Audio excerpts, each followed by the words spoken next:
You got that. You're lying. You're straight up lying with this. Respect that a lot, and I think like every church should do that. But This is a they straight lie. don't.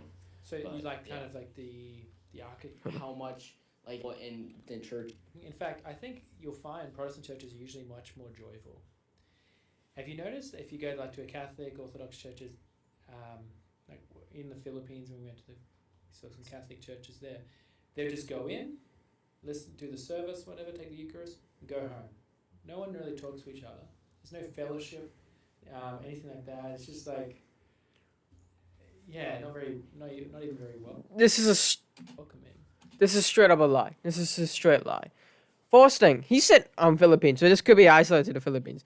Here in America, this is a straight lie if you think this is what happens in Catholic churches in America. I've been going to the first church I went to, actual church I stepped in for a actual service. It's a Catholic church.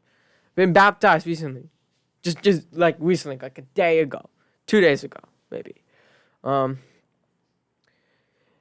This is a straight lie. First of all, when you go in there, you cry it.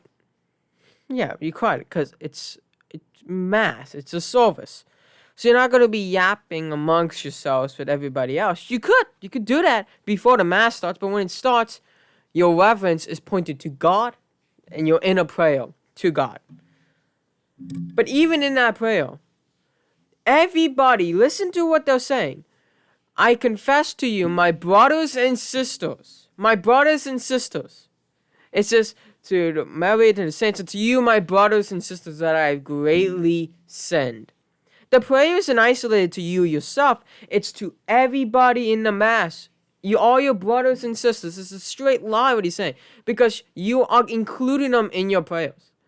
And then after you kneel and get back up, this is after the gospel reading, after the Old Testament, the Psalms, and then the reading from usually one of the epistles. Everybody stands up for the gospel reading. After the gospel reading, then a homily. Then you sit down, and then you stand up again, and you kneel. And then when you stand up again,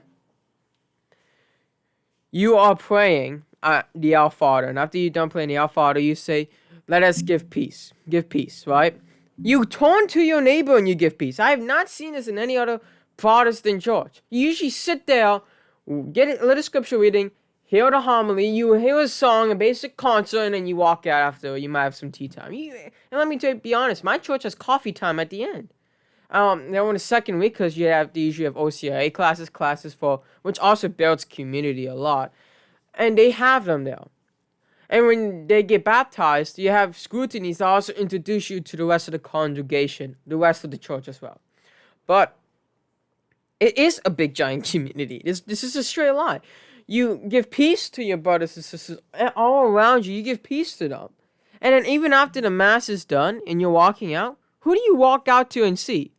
You have time to talk to everybody else in the congregation. You have time to probably go down to have a coffee hall if the church is able to have that. But what do you see every time you leave?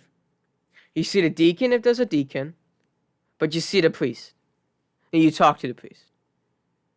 How many times you might be doing that in a Protestant church? You might be able to talk to the pastor. You definitely don't do that in the mega churches. Most likely you don't. You buy the book, you don't read them, you don't talk to them really. Sometimes you do. I've never been to a mega church, so. But this is a straight lie. A bold-faced lie right here. A bold-faced lie. You do. You have the ability to go and have a community. This is a bold-faced lie. Dishonesty.